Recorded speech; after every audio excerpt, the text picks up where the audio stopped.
کون سی روٹی کون سے بندے کو دینی ہے، اس بات کا خیال رکھنا بہت ضروری ہے۔ یہ ایک عربک پروورب ہے، اس کے پیچھے جو سٹوری ہے نا وہ بہت انٹرسٹنگ ہے۔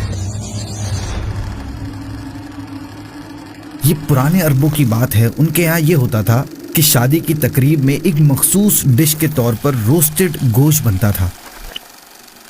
اس کے سرو کرنے کا انداز بڑا یونیک تھا کہ گوشت کے ٹکڑے کو روٹی میں ایسے لپیٹ کر دیا جاتا کہ گوشت نظر نہیں آتا تھا۔ اس کے پیچھے ریزن یہ تھا کہ جب کسی جگہ یہ تقسیم کیا جاتا تو اگر کسی تقریب میں مہمان زیادہ ہو جاتے اور گوشت کم پڑ جاتا تو وہ اپنے قریبی رشتہ داروں کو چھوڑ کر پہلے باہر کے مہمانوں کو گوشت پرووائڈ کیا جاتا، اور پھر اپنے تو اپنے ہوتے ہیں، اس لیے ان کو گوشت کی جگہ روٹی کے اندر بھی ایک روٹی ہی رکھ کر دے دی جاتی۔ رشتہ دار سمجھ جاتا کہ گوشت کم پڑ گیا ہے اور وہ روٹی اسی طریقے سے کھاتا کہ دیکھنے والے کو گوشت ہی محسوس ہو اور عزت بچی رہے۔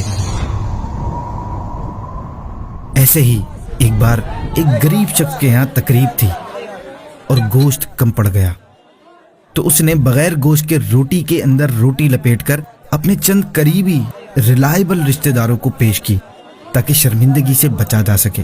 باقی لوگوں نے تو روٹی کو ایسے کھانا شروع کر دیا گویا اس میں گوشت موجود ہے، مگر ایک بڑے میاں اٹھ کھڑے ہوئے، گھر کے سربراہ کو بلایا اور غصے سے بلند آواز میں کہا، یہ کیا مذاق ہے؟ یہ تو روٹی گوشت کے بغیر ہے، میں ہرگز یہ نہیں کھاؤں گا۔ غریب شخص نے پیشنٹلی سنا اور مسکرا کر بڑا ہی خوبصورت جواب دیا کہ اسٹرینجرز کا مجھ پر حق ہے کہ میرے دسترخوان پر انہیں ہر حال میں گوشت پیش کیا جائے۔ یہ لیجئے گوشت کا ٹکڑا، اور معافی چاہتا ہوں، مجھ سے غلطی ہو گئی کہ میں نے آپ کو اپنا ریلائبل رشتہ دار شمار کیا تھا۔ ہم بہت سارے لوگوں پر بھروسہ کرتے ہیں، ان کو گھر کے فرد جیسا سمجھتے ہوئے یہ یقین رکھتے ہیں کہ یہ مشکل وقت میں ہمارے ساتھ کھڑے ہوں گے، لیکن عین ٹائم پر ضرورت کے وقت ہمارے اندازے غلط ثابت ہو جاتے ہیں۔ اس لیے آلویز میک شور کون سی روٹی کس بندے کو دینی ہے۔